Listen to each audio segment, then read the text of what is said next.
New York rain had a way of washing everything clean, except the truth. That evening, it fell like silk over the city, soft enough to blur the skyline, hard enough to sting the pride of a man who had spent his life above the clouds. Cole Harrington left his penthouse on the Upper West Side without a driver, without an assistant, without even his name. The glass towers behind him shimmered like trophies, each one his creation, each one proof of how far he'd come. And yet, tonight, he wanted to vanish. He stepped into a thrift store in Bushwick. The smell of old leather and mothballs clung to the air. A teenage clerk didn't recognize him, which was exactly the point. Cole's hand brushed over a rack of forgotten lives. Plaid shirts, corduroy jackets, denim softened by someone else's years. He picked a faded cord jacket with worn elbows, a plaid shirt that had survived another decade, and a pair of jeans frayed just enough to tell a story of work, not wealth. At the counter, the girl said, "That'll be $26. Cole smiled. "Make it 30. She blinked at the tip, confused, but said nothing. An hour later, at a gas station restroom off Atlantic Avenue, Cole stood in front of a cracked mirror. The man staring back at him wasn't the billionaire architect of a global empire. He looked like a man who might be 2 months late on rent, who might dream of something more, but no longer believe he deserved it. He rubbed a streak of dust on his cheek, adjusted his thick glasses, and whispered, almost to himself, "Perfect." He'd built a kingdom of marble and glass, a dynasty of hospitality brands, 5-star hotels, award-winning restaurants. But tonight, he would walk into one of them as a nobody, because sometimes, to see the truth, you have to lose the crown. The taxi dropped him a few blocks from his destination. The Brass Ember, the flagship jewel of his empire. Every report on his desk painted it as flawless, exceptional service, record profits, impeccable reputation. But reports, he'd learned, were like mirrors. They only reflected what people wanted him to see. He approached the glowing brass doors, their handles polished by thousands of hands that didn't know his name. Inside, the world changed. The hum of Manhattan became the hush of money well spent. The scent of seared steak and aged wine filled the air, layered with cologne and confidence. A hostess greeted him with a smile as thin as the gold chain around her neck. Her eyes swept over his clothes, the thrift store jacket, the boots that had seen too many sidewalks. "Can I help you?" she asked, already knowing her answer. Cole kept his voice rougher than usual. "A table for one." She hesitated, scanning the room filled with suits, diamonds, and curated laughter. "Do you have a reservation?" "No." Her smile didn't falter, but her tone cooled by a few degrees. "We're usually fully booked, sir. Let me see what I can do." A few exaggerated taps on her tablet later, she looked up.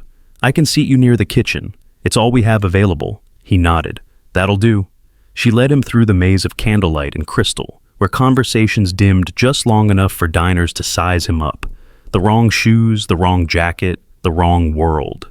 Cole felt every stare like a pinprick, but he welcomed it. Judgment was honest, at least. She stopped at a small wobbly table half hidden by a column, where the rhythmic thud of the kitchen door punctuated every few seconds. "Here you are," she said.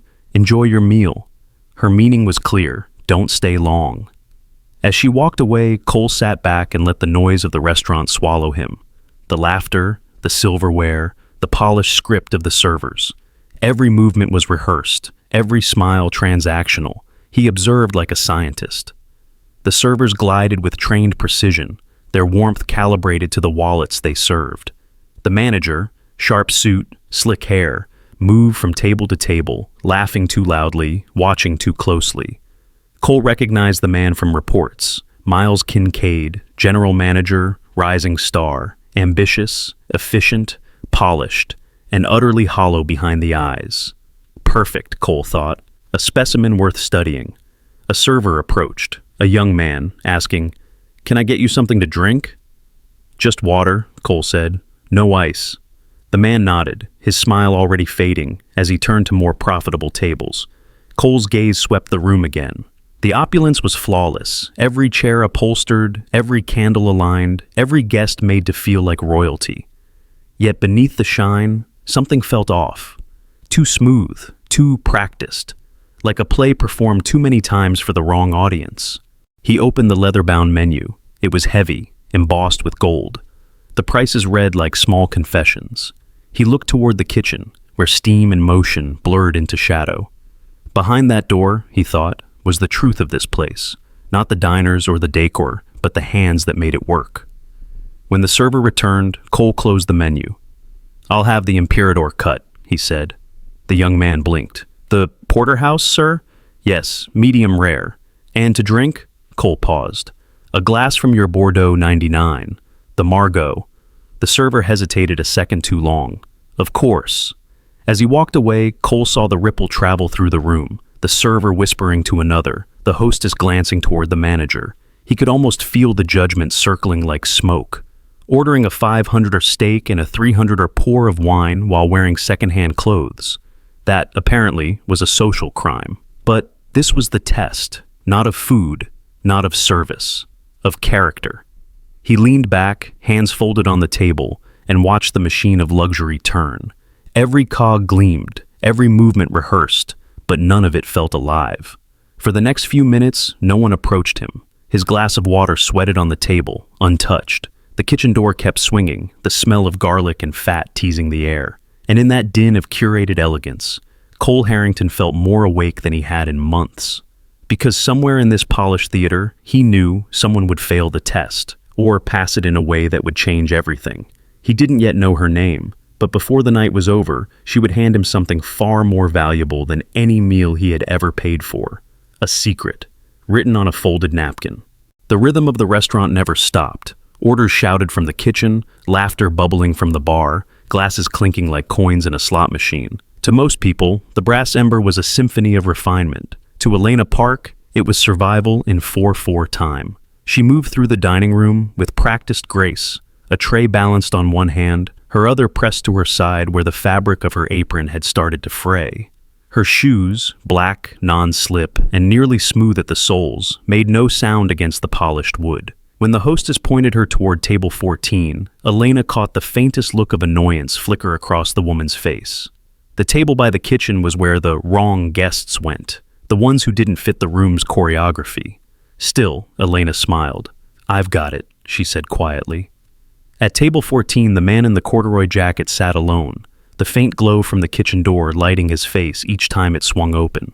He looked out of place but oddly comfortable, as if invisibility was something he had practiced.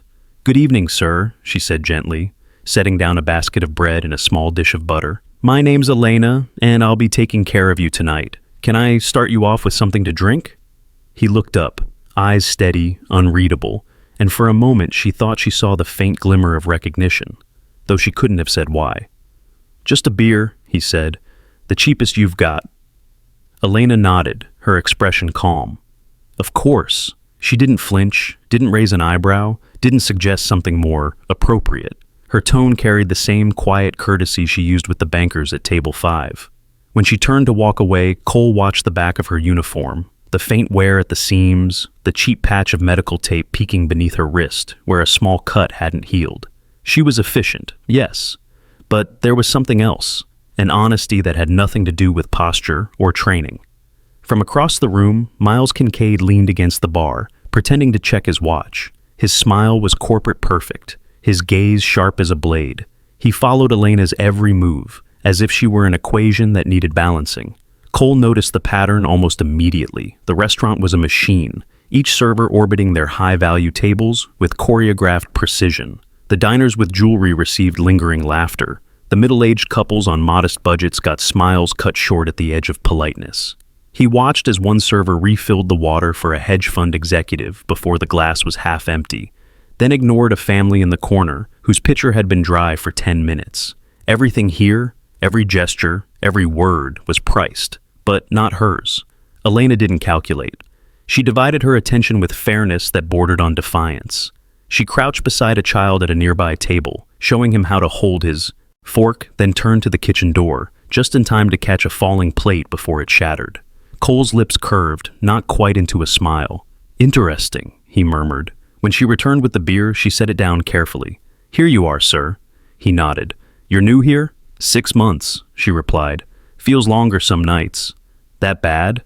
She hesitated, then gave a soft laugh. "Not bad. Just a lot of running for the same spot." Her voice carried no bitterness, only quiet endurance. He studied her for a beat longer, the faint dark circles under her eyes, the way her hands never quite stilled, the gentleness that slipped through her professionalism like sunlight through cracks. "Do you like it here?" he asked. "I like working," she said simply. "Work keeps things steady." Behind her, Miles Kincaid watched the exchange, one brow lifting, his grin tightening. He murmured something to the bartender, who nodded nervously. Cole followed the movement with peripheral vision. He recognized predation when he saw it. When Elena moved to another table, Kincaid intercepted her near the service station, pretending to adjust her tray. His hand lingered an inch too long, his whisper sharp. Cole couldn't hear the words, but he saw her flinch before forcing a smile and walking away. Something inside him shifted, a cold thread of anger winding through his computer. He looked down at his beer, condensation gathering on the glass, and whispered, almost to himself, "Every empire rots from the inside." Elena passed again, carrying a plate of sea bass toward a laughing group in the corner. She didn't see the admiration or the quiet calculation in Cole's eyes. From his seat, he noticed details others would miss. The small rip on her apron stitched with pale blue thread, the way she steadied a glass with her wrist instead of her palm, protecting an old burned scar. Every mark told a story of someone who worked too hard for too little. Yet, when a guest spilled wine across his tablecloth, she appeared instantly, napkin in hand, and said, "Don't worry, sir. It happens to the best of us." Her tone was warm, kind, utterly without condescension. The man smiled, relieved. That was her power, making dignity look effortless. Cole turned slightly, scanning the floor from his vantage point. Every movement revealed the hierarchy in motion, servers orbiting wealth like satellites around a sun, while those who didn't shine were left in twilight. And yet, here was Elena, quietly breaking the orbit, choosing her own path through the constellation of privilege. He wondered what it cost her. When she came back to check on his table, he looked up. "Do you ever get tired of pretending?" Her brow furrowed, uncertain. "Pretending what?" "That this place is as perfect as it looks." Her lips curved, not into a smile, but something close to understanding. "Some nights, but perfection's above my pay grade." He almost laughed. Honest answer. "Only kind I've got." Their eyes met for a brief second that lingered longer than it should have. Then she was gone again, weaving through tables, her presence leaving a faint sense of calm behind her. From across the room, Miles Kincaid continued to watch, his grin frozen, a man used to control but sensing the shift in air he couldn't name.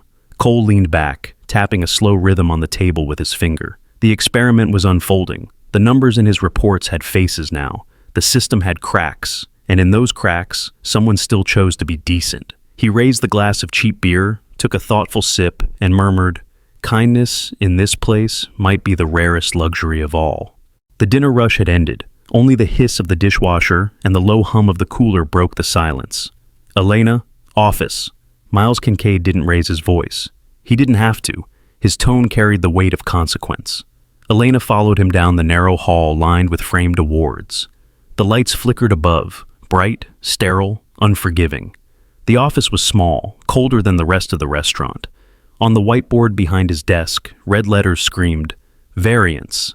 600 miles turned, pen in hand. "You know what that means, don't you?" Elena swallowed. "A shortage in inventory." "Exactly." He smiled thinly. "Olive oil and truffles, missing, $6,800 of it." "That's impossible. I checked the shipment twice." He leaned against the desk, crossing his arms. "Your signature's on the log, which means the loss is yours." "I didn't take anything." He nodded slowly. "Then you won't mind fixing it, pay it back, or work it off. Unless you'd rather I send this to corporate." Her throat tightened. "You're saying I have to?" "Cooperate," he said smoothly. "Or lose your job. And when you lose it, the other fine dining places in Manhattan will hear why. You'll never serve another table again." The word blacklist hit harder than she expected. "I can't pay," she said. He smiled wider. "I know, but you can help me. You studied accounting, right?" Her eyes lifted, startled. "How do you know that?" "I read your file," he said simply. 2 years of college, then you dropped out." She said nothing. He circled her like a hawk. "Family emergency, I assume? Your mother, perhaps? Her stomach turned. He continued softly. Elena Park, chronic respiratory condition, in and out of Mount Sinai, oxygen machine, expensive medication, insurance cap reached last year. Elena's voice trembled. You looked into my mother? I look into my team, he said. You're a good worker. I'd hate to see you lose everything because of a simple clerical error. He slid a folder toward her. Blue Harbor Provisions, our supplier. Their invoices are messy. You'll reconcile them, make the numbers align, use your accounting skills. Once that's done, this variance disappears. Everyone stays happy. Her chest tightened. That's fraud. It's business, he said calmly. The company needs to balance the books. You fix it, no one gets hurt. And if I don't, he leaned closer, voice lowering, then I'll have to report the loss. And I imagine your mother's medication is hard to afford without a paycheck. The fluorescent light buzzed overhead, the sound deafening in the silence. He straightened his tie. You have until Monday. Fix it, or hand in your badge. When she didn't move, he added almost kindly, tell your mom I hope she feels better. Elena left the office feeling smaller than she ever had. The hallway stretched endlessly, the air thick with the smell of bleach and fear. She stopped near the prep station, pressing her hands to her apron pocket. Her mother's inhaler was there, warm against her palm. She took a slow breath, pretending it steadied her. A busboy passed, whispering, everything okay? She forced a smile. Fine. But she wasn't fine. That night, the subway home was a tunnel of noise and reflection. She watched her own tired face in the glass, the eyes of someone running out of choices. When she unlocked her apartment, the hum of the oxygen machine filled the air like a heartbeat. Sweetheart, her mother's voice floated from the couch. Elena rushed over, helping her adjust the tube. I'm here, Mom. You need your inhaler? Her mother nodded weakly. After a few breaths, her color returned. You work too hard, Sujin whispered. I'm okay, Elena said. But she wasn't. The table in the kitchen was covered in hospital bills, rows of numbers she couldn't meet. Her gaze fell on the bold red stamp. Final notice. She sat down heavily, taking the folder from her bag. Blue Harbor Provisions. The invoices were filled with familiar handwriting. Hers, forged, copied, reused. Totals that didn't add up. Dates that contradicted each other. It was deliberate. Her phone buzzed. A message from Miles. Don't forget Monday. Be smart. She turned the screen face down, staring at the papers. She could expose him, report the fraud. But who would believe a waitress over a manager? And if she lost her job, what would happen to her mother? Her mother's soft cough echoed from the next room. Elena closed her eyes. Every breath her mother took was a reminder of what was at stake. The red ink on that whiteboard, 6 out 800, burned behind her eyelids. She picked up the inhaler again, rolling it between her fingers. I'll fix it, she whispered to herself. It wasn't a choice. It was survival. The restaurant's rhythm pulsed again as the dinner crowd swelled. Cutlery chiming, laughter rising, Miles's voice booming faintly from the bar. Cole sat quietly at table 14, the noise folding around him like a veil. The cheap beer sat half empty on his table. He had learned what he needed from that small test. Elena's eyes hadn't flickered, not even once. She treated the order with quiet dignity, as though the drink were champagne. That small honesty stirred something in him. He raised his hand as she passed. Yes, sir? I think I'll change my order, he said, his tone even.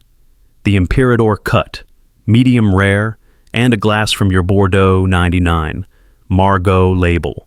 Elena blinked. That's an excellent choice, sir. Her voice didn't tremble, but her mind spun. The Imperator cut, a 48-ounce porterhouse aged 90 days, the most expensive item on the menu. A single glass from that 99 Bordeaux bottle cost nearly as much as her monthly rent. She typed the order into the POS system. The screen glowed red, high value alert. And within seconds, Miles Kincaid's name flashed across the terminal. Her heart sank.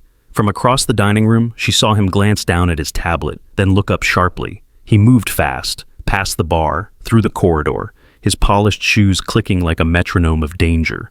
He reached her before she could leave the station. What the hell are you doing? Elena kept her tone professional. Table 14 ordered the Imperator cut and a pour from the 9 Margot. Miles's eyes narrowed. That guy, the one who looks like he borrowed his jacket from a pawn shop? Yes, sir, he scoffed, glancing toward the table. You didn't ask for a card first? It didn't seem appropriate.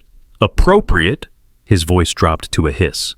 When he walks out without paying, that steak and wine come out of your paycheck, plus your little $6,000 debt. I'll make sure of it. Her hands clenched around her order pad. He doesn't look like someone who's lying. Miles laughed. You think you can read customers now? Do you know how much that glass costs? $300 by the ounce.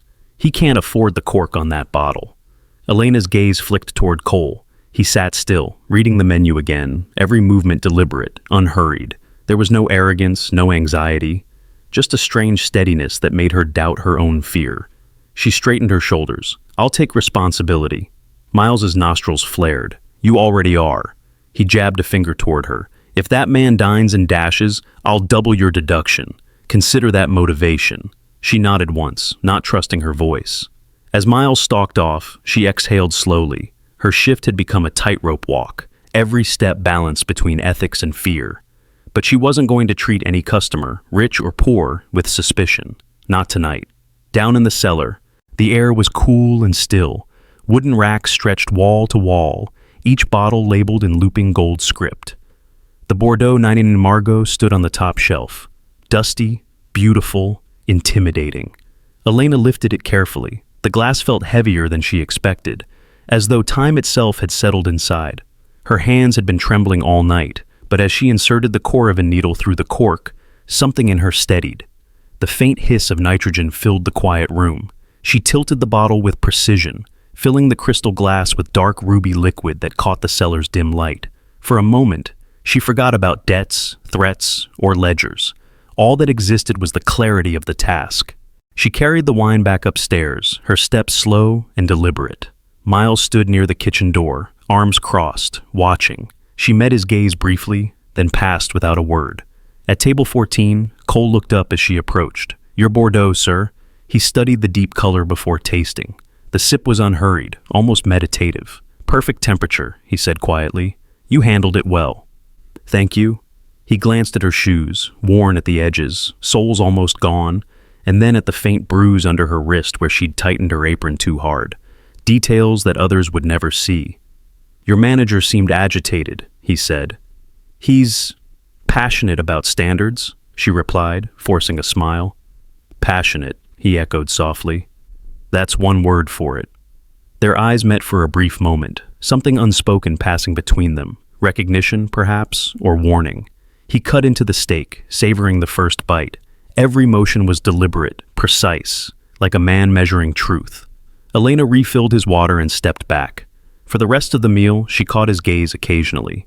Each time, his expression unreadable, but somehow reassuring. It wasn't the look of a man who couldn't pay. It was the look of someone testing the world around him. When the plate was cleared, Miles intercepted her again near the bar. Well, he finished everything, she said. Good. Let's see if he pays for it. Elena bit her tongue. From table 14, Cole rose, placed his folded check neatly on the tray, and reached into his jacket. The crisp sound of cash, real, unmistakable, cut through the air. He counted the exact total, down to the last cent, and added nothing more. Miles's smirk twitched. No tip. Typical. But Elena understood. The gesture was deliberate. Exact payment. No excess, no pretense. When she went to clear the table, Cole looked up. Thank you for the service, he said. His tone was warm but weighted, as if those words carried a hidden layer she couldn't name. She smiled faintly. It was my pleasure, sir. As he rose to leave, his eyes flicked toward the manager for a split second, a silent acknowledgement that didn't belong to any ordinary customer. Then he was gone, leaving behind only the faint scent of old cologne and a nearly empty wine glass catching the light. Elena exhaled, not realizing she'd been holding her breath. Miles approached, still scowling. Lucky break, he muttered. Next time, follow procedure. She nodded. Yes, sir. But as she returned to the cellar to store the bottle, her heart felt strangely lighter. Somewhere between fear and instinct, she had chosen trust. And for the first time in weeks, her hands no longer shook. The glass of Bordeaux glowed crimson under the candlelight, its surface rippling each time the kitchen door swung open. Cole Harrington swirled the wine slowly, watching the reflections tremble across the tablecloth. Across from him, Elena stood still, poised, her expression perfectly professional. Yet behind that polished calm, he could sense something trembling, a current of exhaustion and restraint. He took a sip, then set the glass down gently. "Your manager," he said, almost casually, "seems unusually enthusiastic about his job." Elena's fingers tightened on her tray. She forced a polite smile. "Mr. Kincaid is very particular about standards, sir." Cole tilted his head. "Particular, yes, that's one word for it." For a heartbeat, silence hovered between them. Somewhere beyond the table, the piano in the bar began to play a slow, deliberate jazz tune. The sound seemed to soften the edges of the room. "Do you like working here?" Cole asked. Elena hesitated, caught off guard by the question. "It's steady work," she said carefully. "Busy nights mean good shifts. Keeps the lights on." He nodded, as if that answer made perfect sense, though something in his eyes suggested he understood more than she'd said.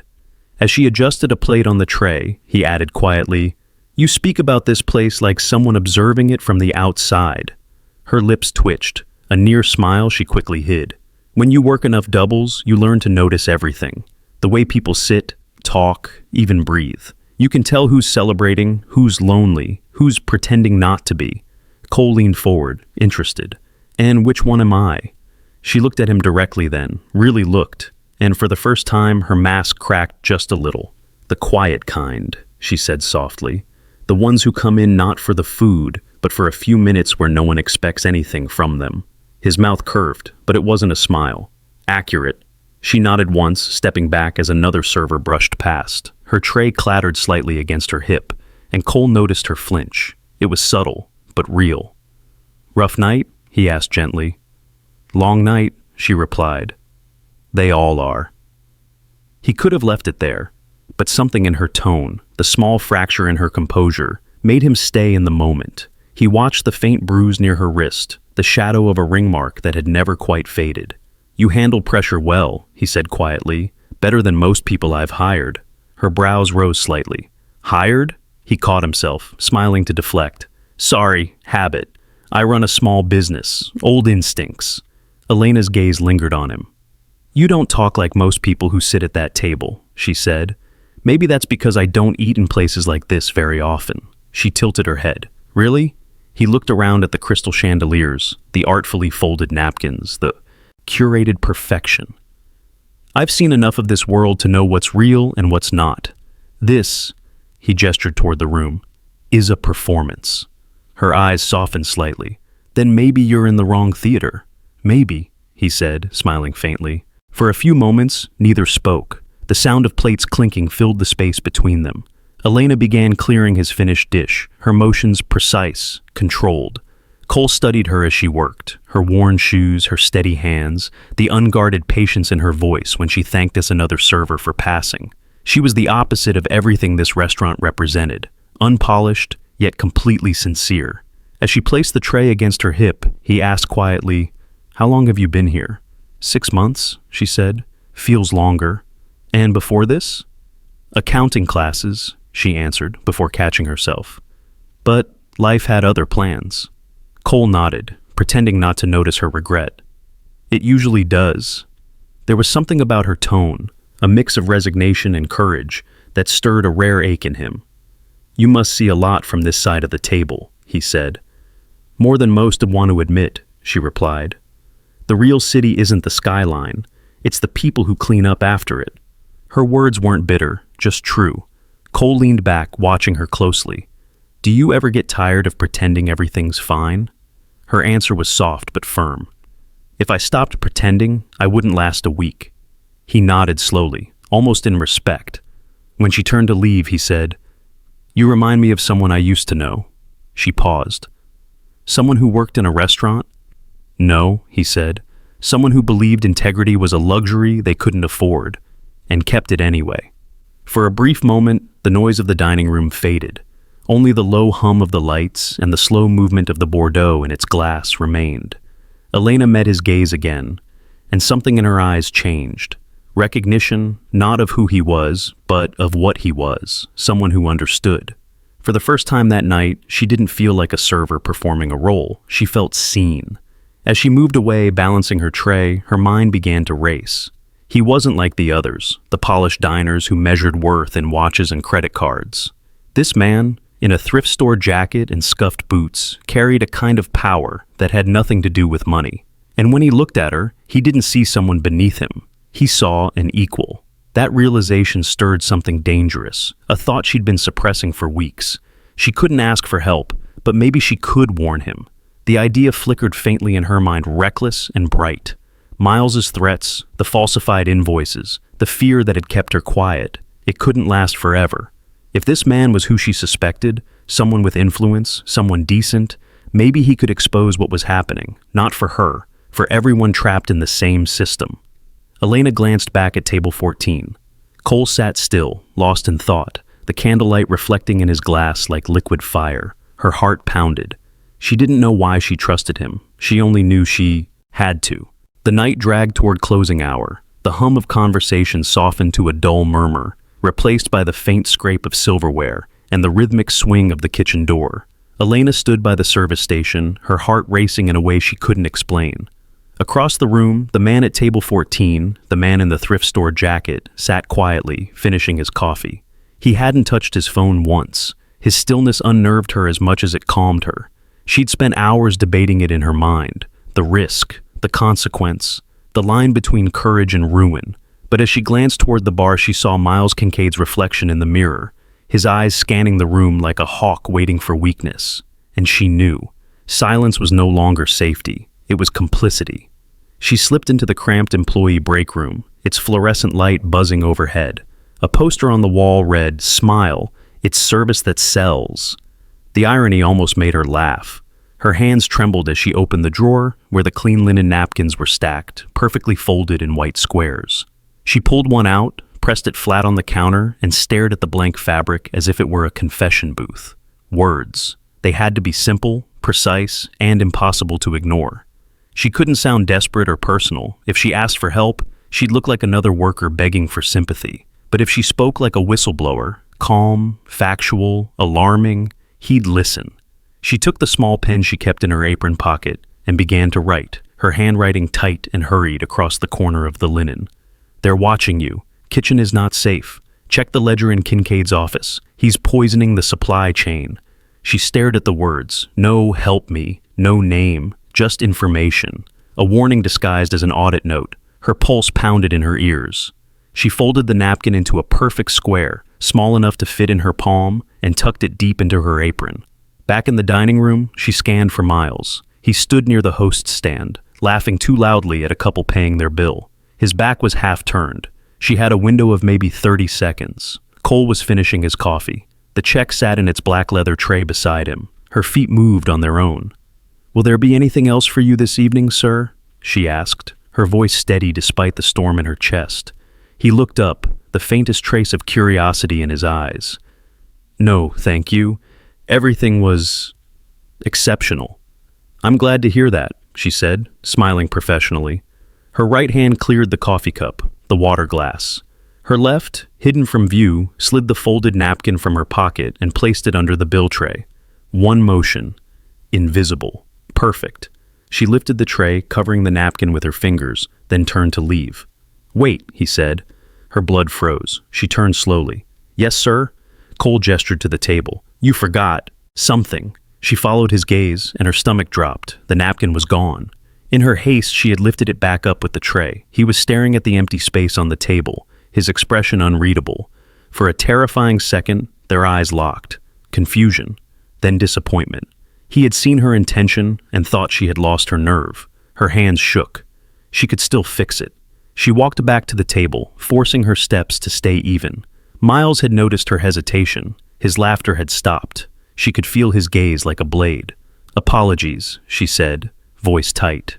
She set the tray down again. "You forgot your tip." The words were clumsy, absurd, but they gave her cover. As she tilted the tray, the folded napkin slid silently onto the tablecloth, half hidden under the bill folder. For a split second, the edge of the white linen peeked out, a tiny, trembling flag of defiance. Cole looked at her, then at the tray, then back at her. His eyes softened. He understood.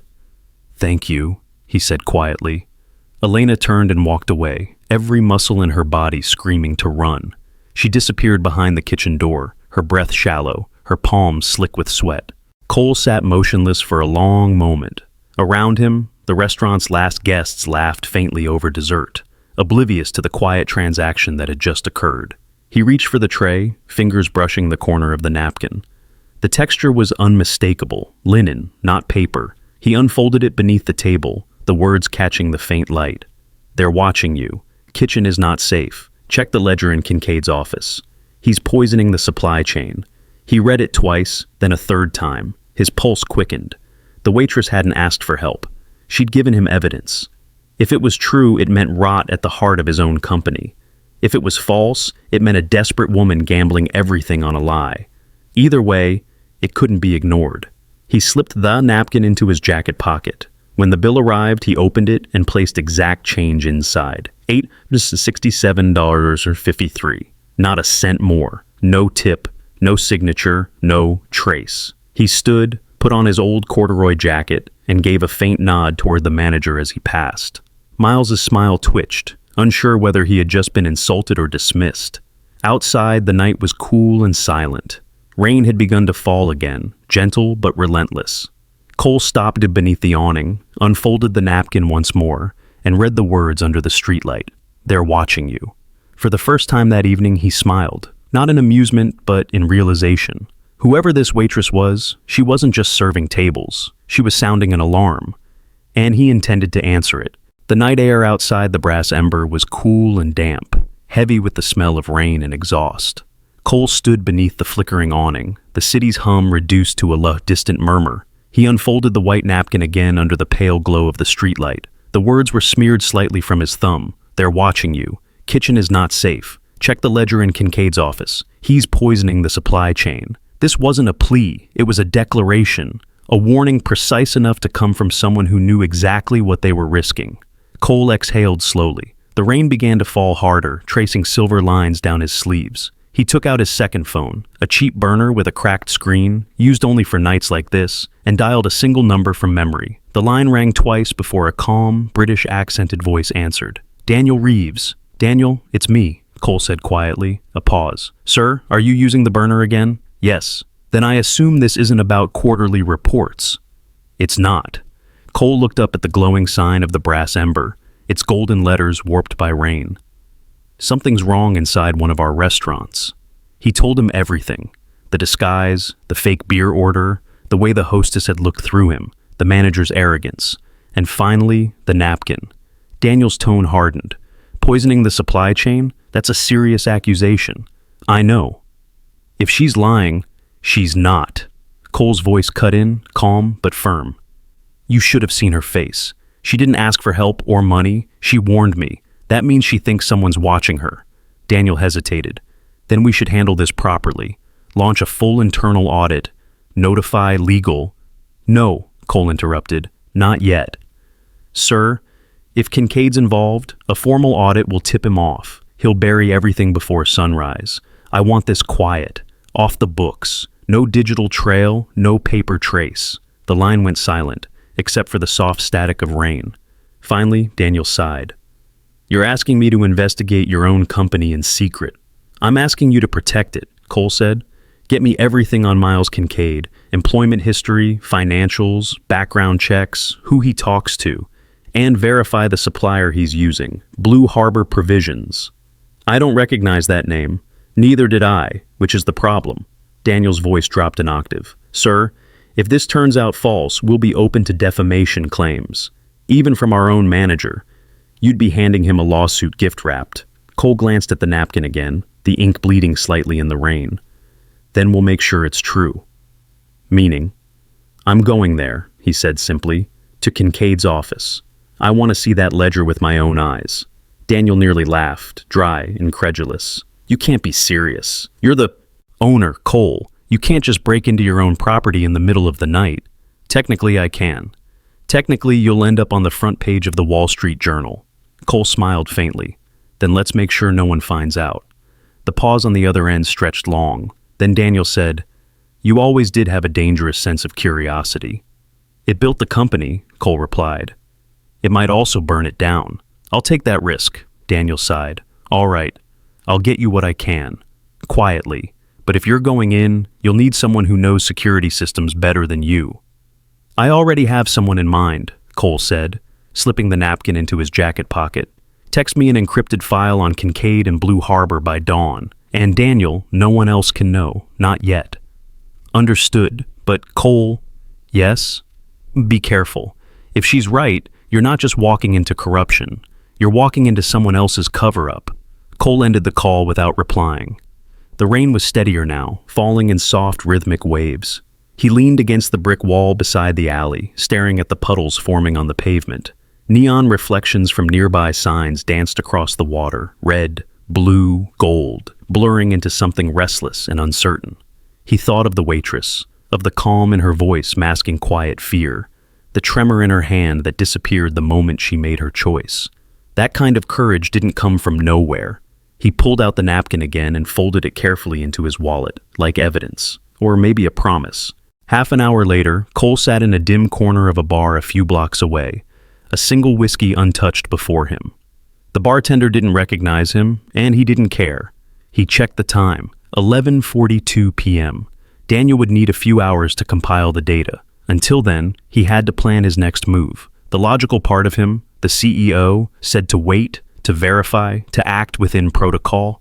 But the part of him that still believed in truth, the one that missed the thrill of the chase, couldn't stand still. He'd spent years surrounded by reports, audits, projections, all numbers that told him his company was thriving. But now he realized numbers could lie, just like people. This wasn't about profit margins or supply chains anymore. It was about trust, something that couldn't be bought, only tested. And tonight, that test had come from a waitress with worn shoes and steady hands. The door of the bar opened, and a gust of wet air swept through. Cole looked up, half expecting Daniel himself. Instead, a stranger stepped in, a woman in a gray coat, short dark hair slick from the rain. Her gaze flicked around the room with measured precision before landing briefly on him. She didn't approach, not yet. Cole smiled faintly. Daniel worked faster than expected. He downed the whiskey, pulled up his hood, and stood. Outside, the rain had thinned to a mist. He slipped through a narrow alley lit by a flickering neon sign. In his pocket, the napkin felt like a live wire. Every time he touched it, the words seemed to burn hotter. "They're watching you. Kitchen is not safe. Check the ledger." He tightened his grip, jaw set.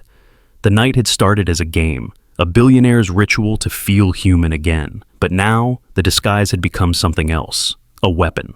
By morning, he had either uncovered the truth or realized how deep the rot had grown beneath his empire.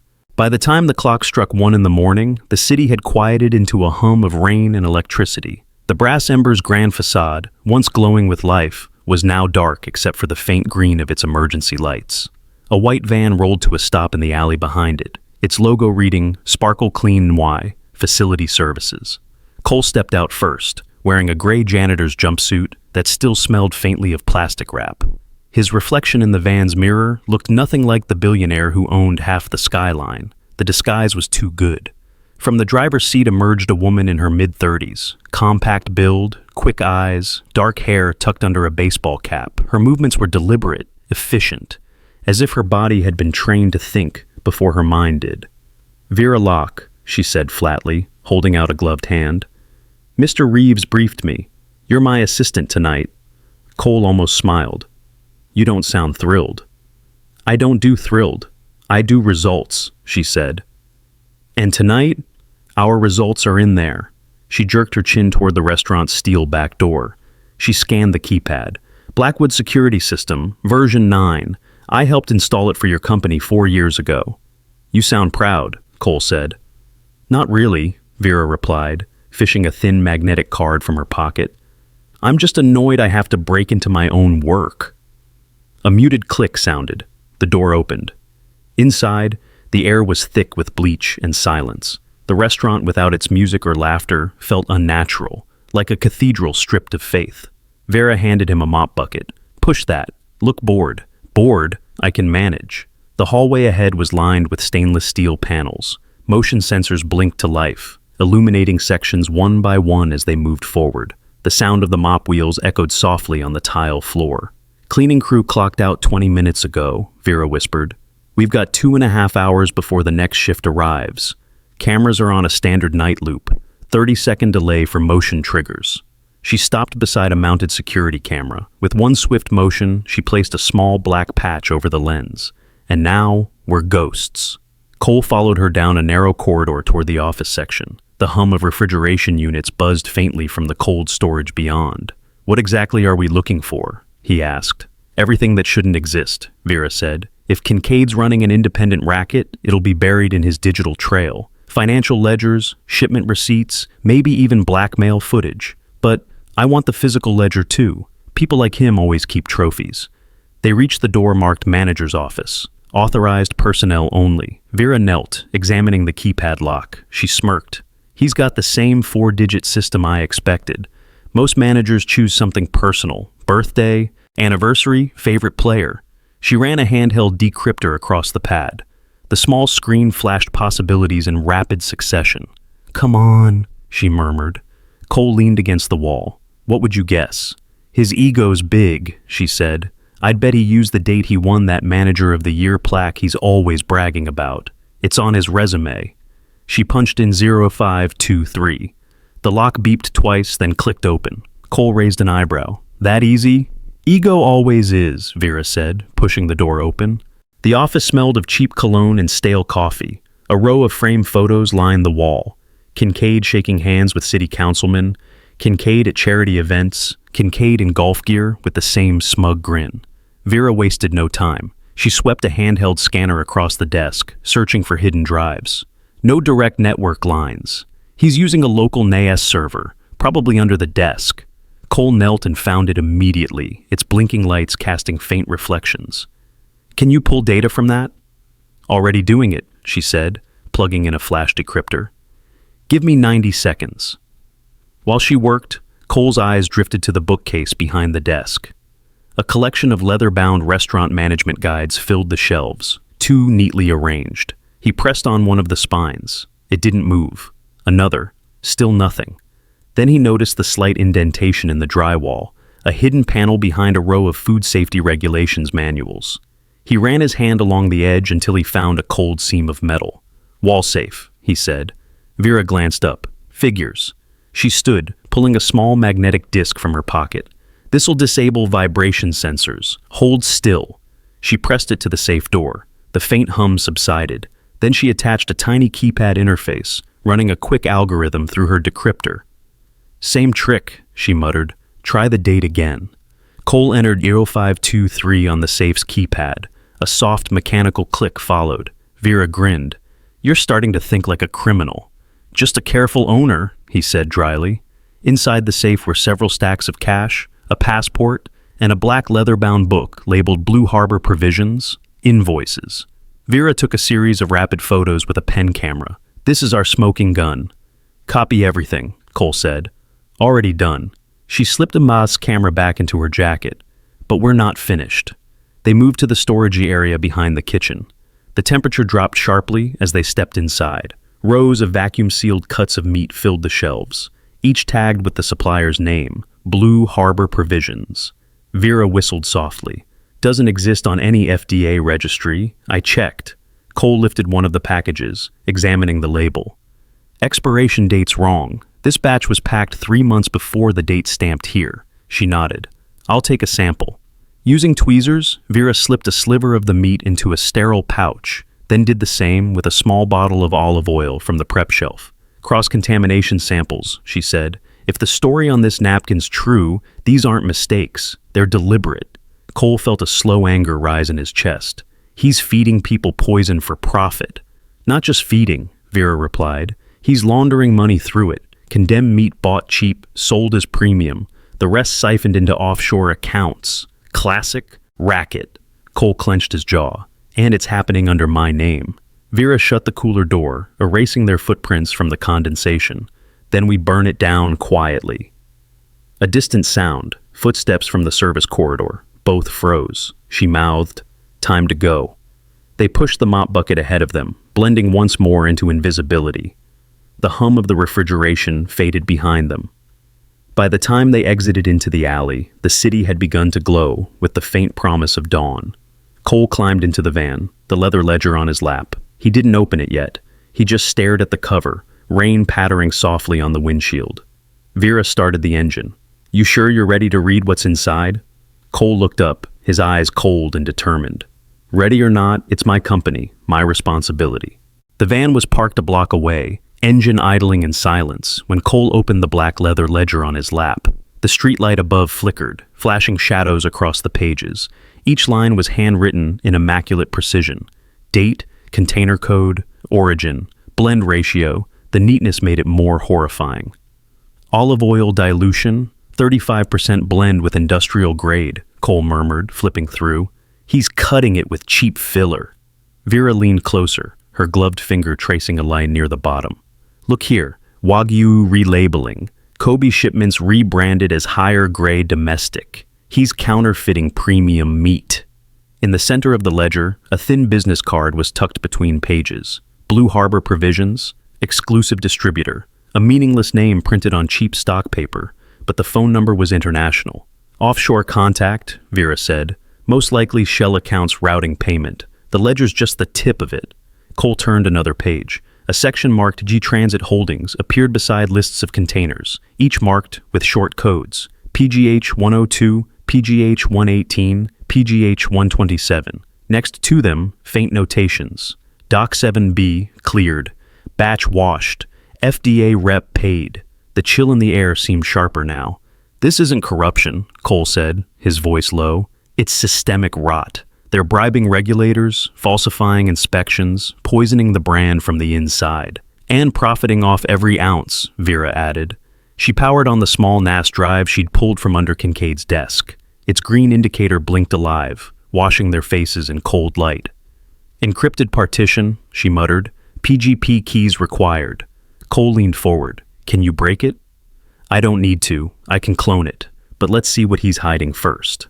Lines of code scrolled across the screen, then stopped. A folder appeared, Mail Archive PGP. She opened it. Encrypted emails filled the display. Headers and metadata were enough to tell the story. From G Transit Holdings Ghostline at securemail.pro to M Kincaid Brass Ember Corp.com. Subject: adjustments to blend percent before shipment. Vera skimmed the text fragments. Looks like coordination between him and some offshore supplier. The kind of encrypted trail they think no one will bother to decrypt. Cole's jaw tightened. They underestimated the wrong janitor. Another folder caught Vera's eye. Hidden, unlabeled, nested deep under admin tools. She opened it. Inside were small video files, each titled by a date. The first few seconds of playback filled the van with muffled sound, a female voice shaking. "Please, Mr. Kincaid, I didn't mean to..." The rest was drowned out by Kincaid's voice, low and threatening. Vera muted the audio, her face expressionless. "Insurance files, blackmail. He's been recording his staff to keep them quiet." Cole's hands tightened into fists. "Including her." Vera didn't. Ask who he meant. She already knew. He looked at the screen one last time before shutting it. "Copy everything, every byte. Already cloning," she said, inserting a portable drive. The small device hummed quietly as data transferred. The process felt like time itself stretching thin. When the drive signaled completion, Vera ejected it and slid it into her jacket pocket. "We've got the digital trail, the ledger, the supplier, and the samples." Cole nodded, reaching for the small evidence pouches beside him. The olive oil glistened faintly under the dashboard light. "These go to an independent lab. Long Island Biochem still has contacts that owe me favors. They'll run purity tests and isotopic tracing," Vera said. "You'll have proof by sunrise." He glanced toward the rain-slick street. "Proof is one thing, justice is another." "Then we make both happen," Vera said flatly.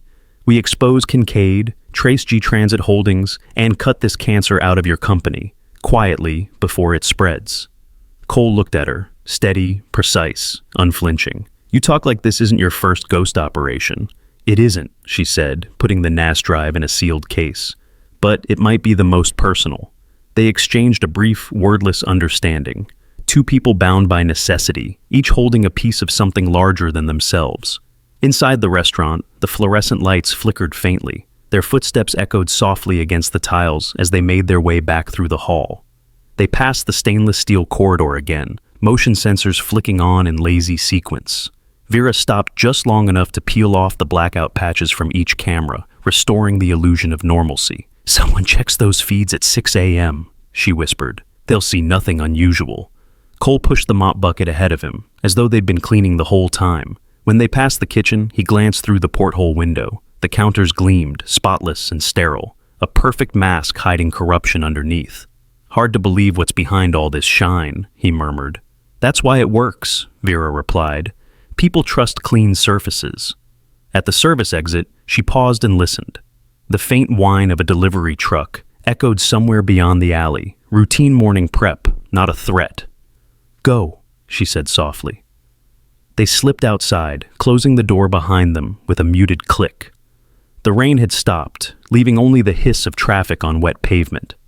Dawn was creeping in, a faint gray light softening the skyline. By the time they reached the van, Vera's laptop beeped, transfer complete. "All files secured," she said, handing the clone drive to Cole. "Keep that close, it's your detonator." He placed it beside the ledger, both items sitting like silent weapons on the dashboard.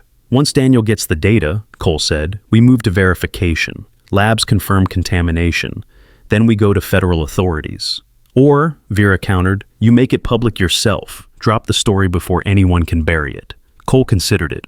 "Not yet. Not until I know who's pulling the strings. Kincaid isn't smart enough to orchestrate this alone." Vera gave a small nod. "Then we keep digging." The early morning light caught her face, half-shadowed under the brim of her cap. "But remember, if this goes wrong, your name burns first. Then I'll burn with it," he said quietly. "Better that than pretending everything's clean." Vera started the engine, spoken like a man who finally believes his own conscience. Cole looked out the window, watching the city wake up, steam rising from vents, lights flickering on one by one. The empire he'd built was coming into focus again, but this time, he saw every crack in its glass foundation. He tightened his grip on the black ledger. "Let's finish this." The next morning, the glass walls of Cole's private conference room shimmered with cold daylight. The skyline beyond was pale and distant, a city waking to another ordinary day, while inside, everything had changed. A digital board illuminated the far wall. Dozens of red lines pulsed across a map of New York City, converging toward the docks at Red Hook. Each line marked a shipment, a route, a lie. Daniel Reeves stood at the head of the table, sleeves rolled up, eyes sharp with disbelief. Beside him, two members of Blackwood Holdings' forensic division worked silently, their monitors alive with data streams and transaction logs. Cole entered without speaking, the black ledger clutched in his hand. The room quieted instantly. "Tell me what we have," he said. Daniel pointed to the glowing map. "Blue Harbor Provisions is a shell, nothing but a mailing address and a disconnected phone number. The real supplier is Northline Meats, a facility shut down last year by the FDA for bacterial contamination." Cole frowned. "I thought that place was condemned." "It was," Daniel replied, "but somehow shipments kept leaving its docks, repackaged, relabeled, routed through Red Hook under Blue Harbor's paperwork." He tapped the board again. "Every week, contaminated meat was entering your supply chain. Restaurants across the region received it under premium brand tags." Cole's jaw tightened. "And the money?" Daniel switched to a spreadsheet. Rows of numbers filled the screen. Profits, transfers, coded entries. Revenue from those shipments didn't go into your official ledgers. It was diverted into an SPV, a special purpose vehicle, in Delaware. From there, it flowed into short-term investment funds under a company called G-Transit Holdings. Cole's voice was cold. "The same name from the encrypted emails." Daniel nodded. "The same. G-Transit is a financial shell. But here's the part that's worse. Some of its directors overlap with one of your logistics subsidiaries. That means they had inside help." The silence in the room grew heavier. Cole exhaled, steady but furious. "They've been laundering money through my company while poisoning customers under my brand." The forensic analyst at the far end cleared her throat. "Sir, there's more. We ran a cross-check on product samples." She slid 2 reports across the table. "These came from the independent lab you requested." Cole opened the first. The words leapt off the page. "Peroxide value exceeds safety threshold. Adulteration level, 38%. He looked up. "That's the olive oil." Daniel's expression darkened. "It's not extra virgin. It's chemically oxidized junk blended with industrial oil." Cole flipped open the second report. Sample meat contains sodium nitrite and formalin preservatives exceeding legal limits. He sat back, the paper trembling slightly between his fingers. They weren't just lying about quality, they were selling poison. Yes, Daniel said grimly, and it's all tied to one name, Miles Kincaid. The forensic tech switched feeds again, this time to a paused video. This came from the encrypted NAS partition Vera recovered, she said. The image on the screen froze mid-frame. A narrow office, fluorescent lights, the shadow of Kincaid standing over someone. Daniel pressed play. The footage came to life, grainy, low resolution, but unmistakable. Kincaid leaned close across the desk, his tone dripping with menace. "You sign the variance report, Elena," he said, voice low but sharp. "Or you can forget about next month's schedule. And you can forget about your mother's medication, too." Elena sat trembling, her hands clasped tightly in her lap. "I didn't steal anything," she whispered. Kincaid smirked. "You think I care about that? You made a mistake, and I fixed it. Now you'll fix this for me. Sign, and we're even." He shoved a document across the table. Inventory variance report, olive oil and truffle stocks. Elena hesitated. Kincaid slammed his hand on the desk. "Do you want your mother to keep breathing? Then sign." The sound of the pen scratching against paper was faint but final. Daniel froze the frame. The timestamp blinked in the corner. This was 2 weeks ago. He's been coercing her since the last audit. Cole's knuckles whitened. He used her mother's illness to keep her silent. Daniel nodded. That's what the napkin meant. They're watching you. She knew he had cameras in his office. That's how he trapped her and others. Fear kept them quiet. Cole stared at the screen, his reflection fractured across its surface. His voice was quiet but shaking with fury. How many people knew about this? Too many to count, and none brave enough to say it out loud, Daniel said. Until her. Cole looked up, eyes burning with a purpose that had nothing to do with profit. Then we protect her. Daniel shut the video and straightened. The evidence is irrefutable. If we turn this over now, the FBI and FDA will move in. It'll be public, fast, and messy. Stocks will crash. Cole looked toward the city beyond the glass. Let them crash. Cole, he turned, cutting him off. This company's worth less than the life of one woman who told the truth. She risked everything for it. So will I. Daniel hesitated, then nodded slowly. Then we go all in. He gestured toward the analyst. Trace every transaction through G-Transit Holdings. I want to know every executive, every investor, every offshore account. If Kincaid has partners, we find them before the feds do. Cole walked to the window. The skyline reflected faintly against the storm-gray sky. For years, he had built an empire out of perfection. Clean glass, sharp suits, golden logos. But now he saw what lay beneath the surface. The grime, the rot, the bloodless hunger. And somewhere inside it, a single waitress with shaking hands had shown him what integrity really looked like. He turned, back to Daniel. How long to get federal warrants? 24 hours, Daniel said. But the moment we file, Kincaid will know. He'll run, maybe destroy evidence. Then we make sure he doesn't. The analyst zoomed the map one last time. Red lines pulsed again, tracing the journey of every shipment, from Northline meats in Red Hook to warehouses along the Hudson, then out to export containers headed overseas. Every route, Daniel said, flows through G-Transit's logistics contracts. It's a closed loop, clean on paper, dirty in reality. Cole studied the screen. Then we break the loop. The storm clouds over Manhattan broke into a thin drizzle by dusk. The Brass Ember's grand hall was glowing again. Crystal chandeliers, gold place settings, and an orchestra rehearsing quietly in the corner. By morning, the story might no longer belong to the restaurant industry. It would belong to the front page of every newspaper in the city. Cole stood near the window of his penthouse, the skyline flickering through sheets of rain. Daniel's voice echoed over the speakerphone. The event's locked in, Daniel said. A wine-pairing dinner with city officials, 2 local news outlets, and a handful of investors. They're expecting imported Wagyu and a limited-release olive blend, both from Kincaid's supplier. Cole's jaw clenched. You mean the contaminated stock? Yes, Daniel said grimly. It's set to be served tonight. A pause stretched across the line. How many guests? About 50, including a deputy mayor. Cole exhaled, slow and controlled. Then we can't wait for federal warrants. We stop it now. Cole, if you go public without clearance, the board will... Let them fire me, Cole cut in. At least they'll be alive to do it. He ended the call and turned toward the shadowed figure leaning against the window frame. Vera Locke, dressed in black tactical gear beneath a plain jacket, had been silent the whole time. "You already have a plan," she said. "I do," he replied, "but it needs precision. A clean hit, no news." Vera tilted her head. "And what do you call this plan?" He met her gaze. "A clamp, two ends of the same jaw closing at once." "Explain?" "End one. I've contacted a senior liaison at the NYC Health Department and a field agent from the regional FDA. Both will receive the data packet Daniel prepared, the lab results, ledger copies, shipment manifests. I told them to meet at the restaurant by 7. And N2? That's you." Vera's mouth quirked slightly. "Thought so." "You'll follow the cold truck leaving Red Hook tonight," he said. "They're transferring a new shipment to the Brass Ember's storage. I need physical evidence, something the regulators can't ignore. Use a passive beacon. No electronic footprint." "Already prepped," she said, pulling a small silver tag from her pocket, a disc no larger than a coin.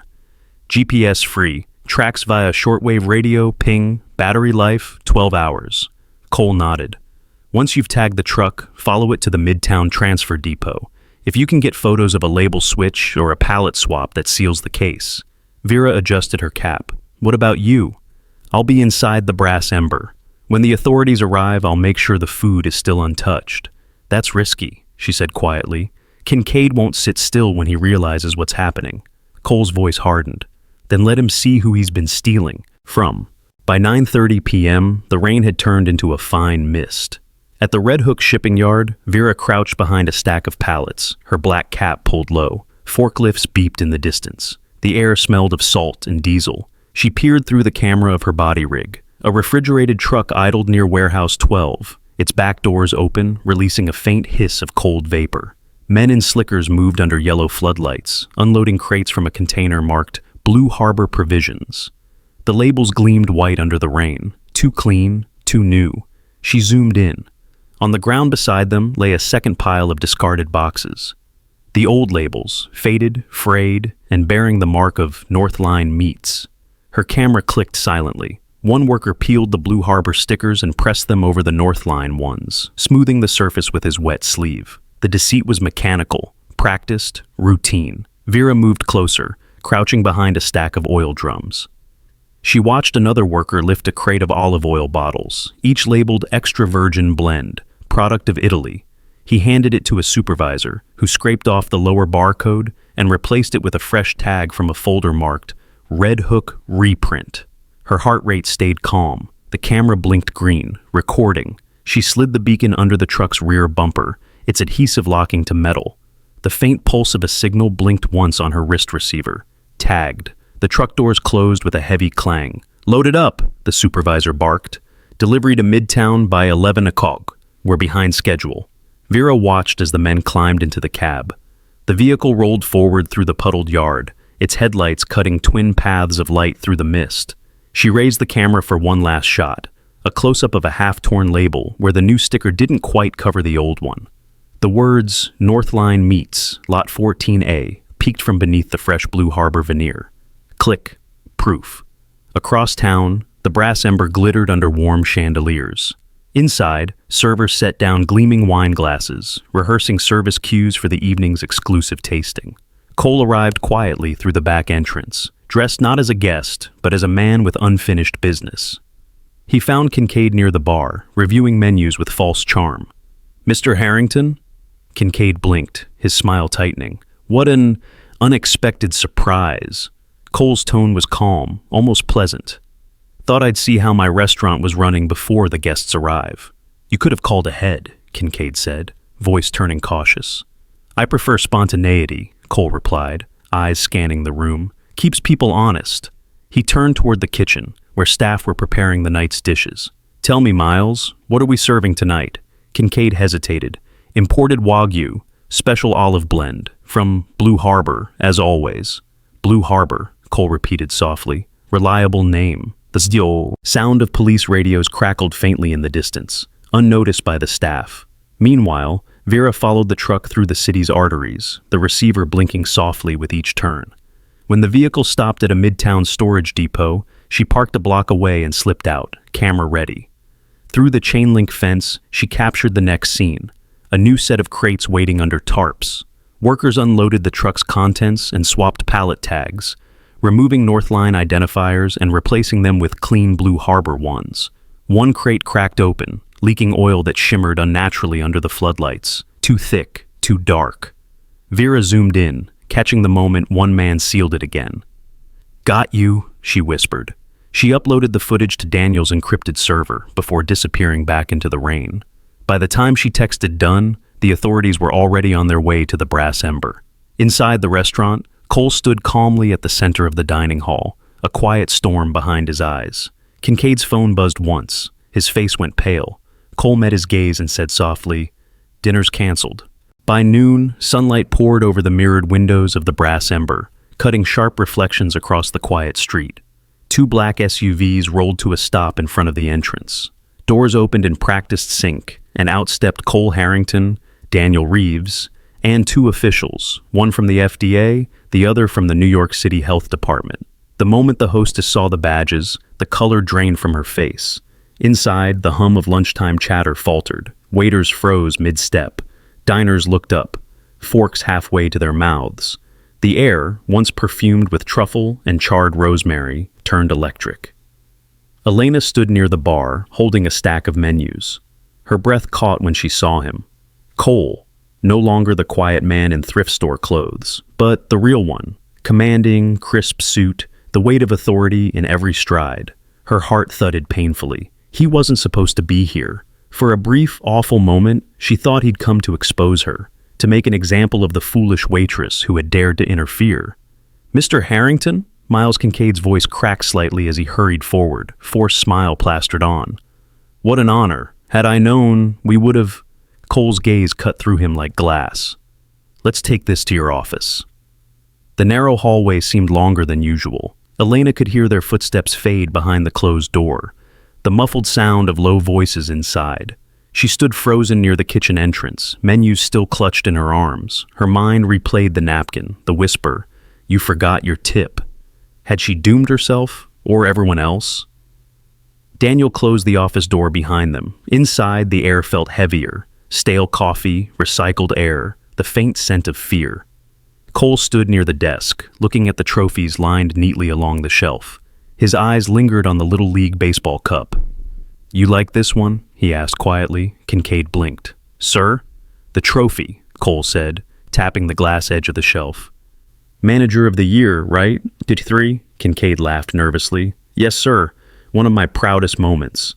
"Good," Cole said, "because it's also the code to your wall safe." The silence that followed was deafening. Kincaid's face drained of color. Cole turned to Daniel. "Show them." Daniel lifted his iPad. The screen illuminated the small room with a cold blue glow. "This is a ledger," he said evenly, "recovered from your safe. Every shipment you signed, every falsified variance report, every payment routed through G-Transit Holdings." The FDA inspector leaned forward slightly, her badge glinting in the light. "And these," Daniel continued, swiping through, "are the lab results. Contaminated olive oil, preserved meat well above the legal threshold, distributed through this location." Kincaid's breath came shallow. "That's absurd. Those are doctored. You can't..." Daniel swiped again. The next image appeared, a photo of the warehouse at Red Hook, workers swapping labels under yellow floodlights. The camera angle was clear, time-stamped. "Recognize this scene?" Kincaid stared, speechless. Cole stepped closer. "That's your supply chain, Miles. You didn't just cut corners, you cut people's lives." "I didn't..." Kincaid's voice rose. "I don't know who took those pictures." Daniel didn't stop. Another swipe. A new window opened. An email thread, decrypted. From mkincaid@brassembercorp.com. To ghostline@securemail.pro. Subject, blend ratio adjustment, 35% limit exceeded acceptable range. Cole's tone was calm but lethal. "You used Blue Harbor as a front. You funneled toxic product through Northline meats. You profited while pretending to uphold our brand's integrity." Kincaid's voice cracked. "You can't prove intent." "Oh, I can," Cole said softly, "because this isn't about numbers anymore. It's about the people you hurt. He nodded to Daniel. The next video filled the screen. Grainy, low resolution. Kincaid's office, his voice, his hand slamming on the desk. Sign it, Elena, or your mother's medication stops. Kincaid's eyes widened. That's private. You have no right. You recorded your own crime, Daniel interrupted. You gave us all the right we need. The FDA inspector stepped forward. Mr. Kincaid, under federal statute, coercion and falsification of health records fall under criminal liability. You're facing multiple counts of fraud, racketeering, and public endangerment. Kincaid looked wildly between them, sweat beading on his forehead. Wait, you don't understand. She was helping me. The waitress, Elena, she balanced the books. She knew. Cole's expression didn't change, but his voice turned to ice. You're really going to drag the only honest person in this building down with you? She's not innocent, Kincaid shouted. She reconciled the ledgers. She typed the numbers. Cole turned toward the door. Bring her in. Daniel opened it. Elena stood there, pale as paper. Her knees felt weak, her throat dry. The sight of Kincaid's face, the cornered predator turned desperate, made her stomach twist. Cole's voice was steady. Mr. Kincaid claims you were his partner, that you knowingly helped him falsify records. Is that true? Elena's eyes brimmed with tears, but her voice, though quiet, did not waver. No, sir. He forced me. He said if I didn't help, he'd cut my shifts. And my mother's medication depends on my insurance. She looked at Kincaid, trembling. He made me choose between breaking the law and keeping her alive. Kincaid slammed his palm on the desk. She's lying. Daniel turned the iPad toward him again. We have the video, Miles, the audio, the time stamps. Kincaid's mouth opened, then closed again. His composure collapsed completely. The FDA officer nodded to her partner. We have enough. Take him. As they cuffed him, the man's false confidence drained like spilled wine. You think this ends with me? He spat. You have no idea who you're dealing with. Cole looked down at him. We'll find out soon enough. The door shut behind them. For a moment, the room fell silent again. Elena stood frozen, her eyes wide, hands shaking around the stack of menus she still held like armor. Cole turned to her, his tone softening. You did the right thing. Her lips trembled. I thought I'd lose everything. You gained it instead, he said quietly. The truth always costs something, but it pays back in peace. Tears spilled freely now, relief overwhelming fear. Cole nodded to Daniel. Make sure she's cleared of all charges. And contact the health department to set up full restitution for the affected staff. Every penny comes from corporate. He turned back to Elena, offering a small, genuine smile. Go home. Take care of your mother. We'll handle the rest. The office door creaked open once more, and the air changed. The tension was a living thing, dense, electric, pulsing between the walls. Bring her in, Cole said quietly. Elena stepped forward, hesitant, the menu still clutched to her chest like a fragile shield. Her uniform, damp with sweat and nerves, clung to her shoulders. Everyone's eyes followed her, inspectors, Daniel, even the silent staff crowding near the doorway. Kincaid straightened, desperation gleaming in his eyes. There she is, he said, voice cracking but loud. Ask her. She worked the books with me. She logged the invoices. She knew what was happening. Elena froze. Cole didn't look at her yet. His eyes stayed on Kincaid. You're really sure you want to say that under investigation? Kincaid sneered. It's the truth. Daniel Reeves took a slow step forward, unlocking the tablet again. Let's confirm that. He placed the iPad on the desk, rotated it toward the group, and pressed play. The grainy footage filled the small space with Kincaid's own voice, harsh, unmistakable. Sign it, Elena, or your mother's medication stops. Don't make me do this. You're already on the hook for that 600 variance. One more slip, and I'll make sure every restaurant in Manhattan knows your name.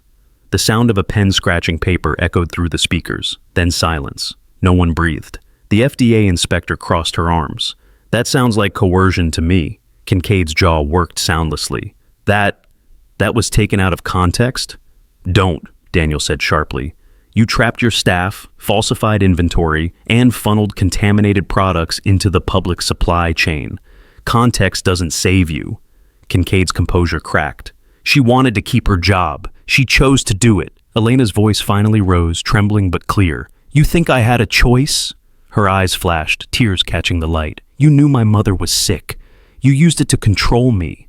Her voice broke, but she forced the words out. "You told me if I didn't sign those papers, she'd lose her treatment. You said no one would believe a waitress over a manager. You were right. I was scared, but not anymore." The room was utterly still. Cole's expression didn't change, but something in his eyes, something quiet and steady, cut through the silence. He turned to the health department officers and the staff gathered behind them. His voice was calm, low, resonant. "Everyone here deserves to hear this." He took one step forward. "Ms. Elena Park risked everything to do the right thing. She refused to let silence buy safety. She's the reason you all still have jobs, and the reason this company still has a soul." He paused, letting that settle. "As of today," he continued, "the fabricated debt she was forced to repay is erased, effective immediately." A murmur rippled through the room. Elena gasped. Hands pressed against her chest. Cole went on, "And that's not all. Effective immediately, Blackwood Hospitality will establish a permanent employee health trust, fully funded, to ensure that no one's parent, child, or partner ever loses care because of greed or neglect."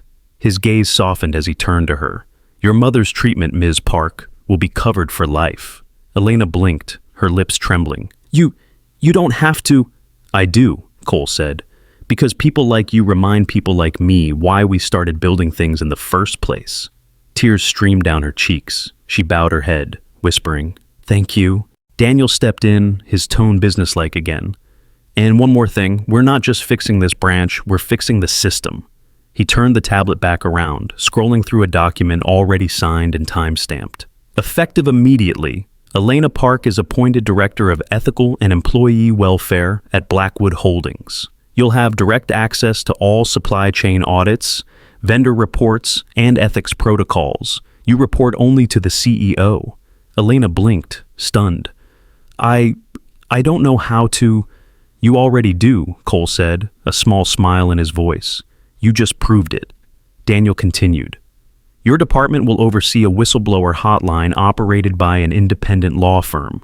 No internal filtering. Random third-party audits every quarter. Transparency will be policy, not publicity." Kincaid barked out a hoarse laugh. "You're making her a saint? She was a waitress, for God's sake." Cole turned his gaze back to him, cold and cutting. "And you were a manager who poisoned customers for profit. Titles don't define integrity, Miles. Actions do." He nodded to the FDA agent. "You can take him now." The agent stepped forward, pulling a pair of cuffs from her belt. Kincaid tried to step back, but Daniel blocked his path. Wait, you can't." The metallic click of the cuffs cut him off. The sound echoed, sharp and final.